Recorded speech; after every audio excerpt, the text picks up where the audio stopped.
At this point, I would like to introduce you to something that is called the pharmakon. I think it's a useful concept to look at this problem. The pharmakon is a philosophical idea that has been used by Jacques Derrida in the previous century and goes all the way back to Plato. Now, a pharmakon is a substance that is both beneficial and harmful. So it's something that that is at the same time a cure and a poison. And you see that also in the concept of pharmacy, in the word pharmacy. The pharmacy sells medicine, which is at the same time a bit of poison. See where it's coming from? And I would say that meat is a perfect example of the pharmakon. And that is because it's one side of society would refer to meat as something nourishing. That's a long-standing connotation. It offers you strength, vitality, nutrients. And at the same time, another narrative would state that it causes cancer, it will kill you, and all sorts of things. Now, the pharmakon concept has been used in philosophy to expose Western thinking for being binary and reductionist. And you have this tension here at play. And such a tension always brings about another concept, which is called pharmakos. Pharmakos is Greek for scapegoat. So one of these ideas has to go out. So you're scapegoating something. Meat has become a scapegoat. I will come back to this. What I find particularly toxic is that this narrative gets propagated by mass media. You may know or not know that The Guardian has received a substantial amount of money to publish a series called Animals Farmed, which goal is to depict animal agriculture as harmful to humans, the planet, animals, etc. Now, this money is originating from the Open Philanthropy Project, which is also an investor in Impossible Foods. Let me zoom into this one. Bacon, burgers, and sausages are a cancer risk, say World Health Chiefs. And then they compare processed meats to cigarettes and asbestos. Now, this refers to the IRC WHO report from the World Health Organization. And this is, of course, not what the report is saying, but this is what the Daily Mail made out of it. And what you see here is very important. World Health Chiefs, because this shows you that authority is stepping in. So you will have appeal to authority, which is reinforced, I would say, from 2015 on. It's very hard to argue about the place of red meat and processed meats if you have to face authority, because people will always refer, yes, but WHO said, and that blocks a lot of the debate. Now, what you can notice is that it's a very strong authority. Well, let me first start to give you this example. This is an example from my home country. Now, Belgium is a complicated country. We have mostly a Flemish-speaking part, which is Flanders, and a French-speaking part in the south, which is Wallonie. In Flanders, we have recently adopted this pyramid. It's an upside-down pyramid for some reason, and you will find meat at the very bottom. They're even below butter. And I don't know if they did this on purpose or not, but it's really at the bottom of the pyramid.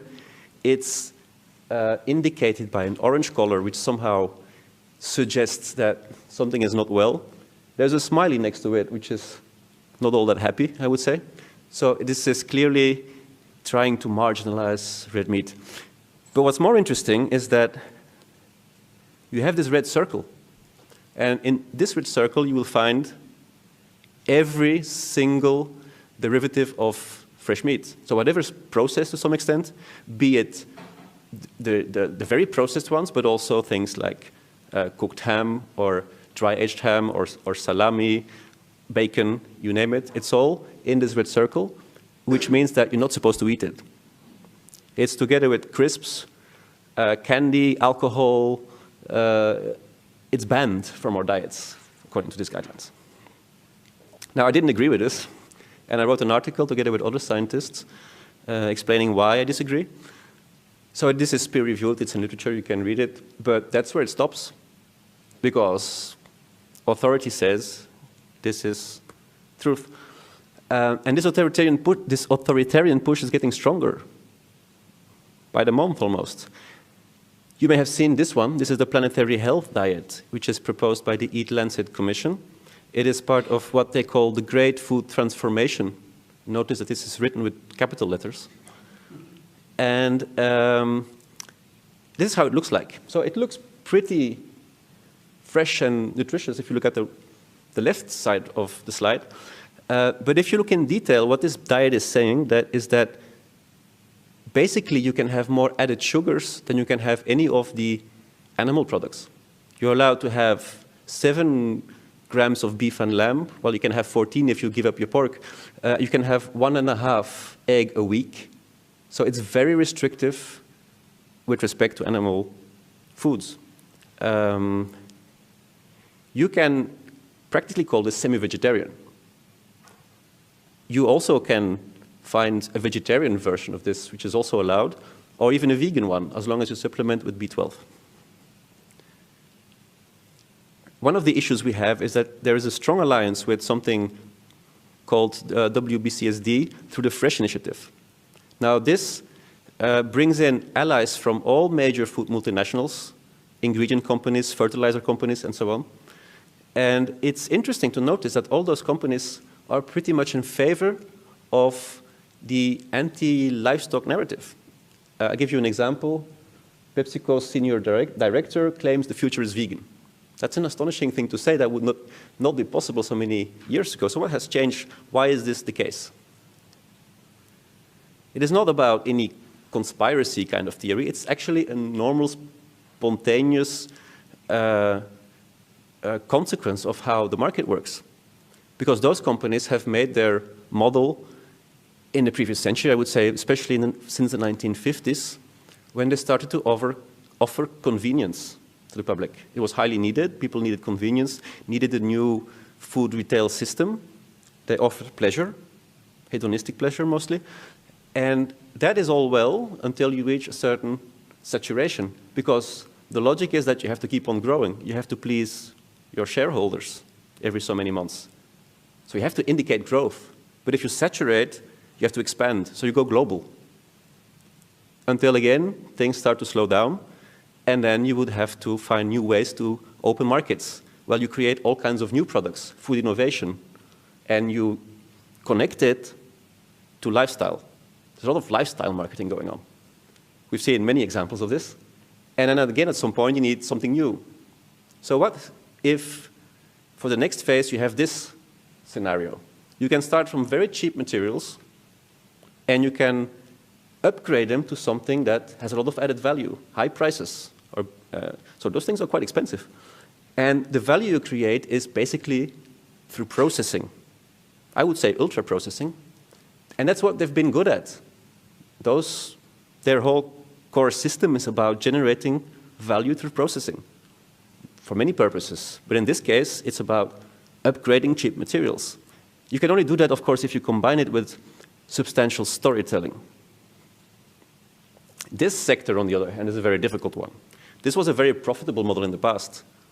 But nowadays, what you're facing is animal welfare issues, annoying farmers, limited processing, small margins, you name it.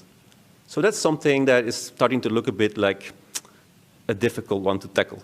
You better have this one, a transition, a great food transformation by using bioreactors, technology, high-tech, quick fix kind of things to make a plant-based burger, for instance. But how are you going to sell this? How are you going to fool people into this?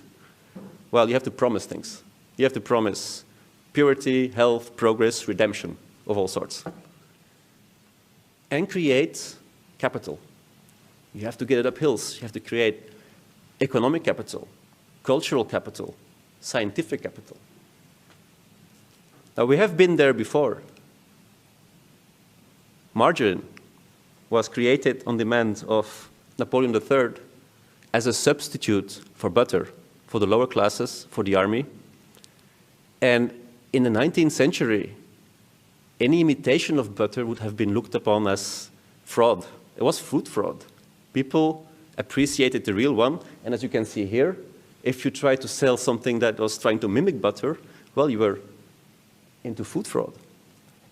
And yet, the whole thing has turned around. Multinationals have started to patent the process. Procter & Gamble stepped in with Crisco, and they had a product that initially was meant to make soap, and somehow they redirected it to the food chain. And it worked because it was connected to very societal, important drivers for society, such as progression. It had a very progressive appeal. It was endorsed by feminists. It was new. It was scientific, white coats, laboratories, progress. And it had scientific backup at a certain moment as well, when the saturated fat story came in. So Ansel Keys and so on. I want to show you something on the right. This is an advertisement for margarine, and look at what it says. It looks like, it cooks like, and it tastes like butter. So they admit that it's a substitute, an imitation, and yet it's presented as something positive. This is the Beyond Burger vegan patty. It looks, cooks, and tastes just like beef. There's nothing new there. It's a copy-paste all over again. So if you want to introduce such a, I would say, drastically different diet upon the population. So this is a planetary health diet. This is designed for every single person on the planet. You're not going to just impose this thing. People will not accept it as such. And the authors know that. That's what they state in their report. So the scale of change you would get with this kind of approach is unlikely to be successful if you just leave it to the individual, or as they say, to the whim of the consumer choice. So they have an ally. They have several allies, and one is the World Resources Institute, which has proposed the strategy of the shift wheel, which is based on private marketing tactics. And it includes such elements as disguising the change, creating new markets, new habits, make some foods socially acceptable, others socially unacceptable, constrain display, and many other things.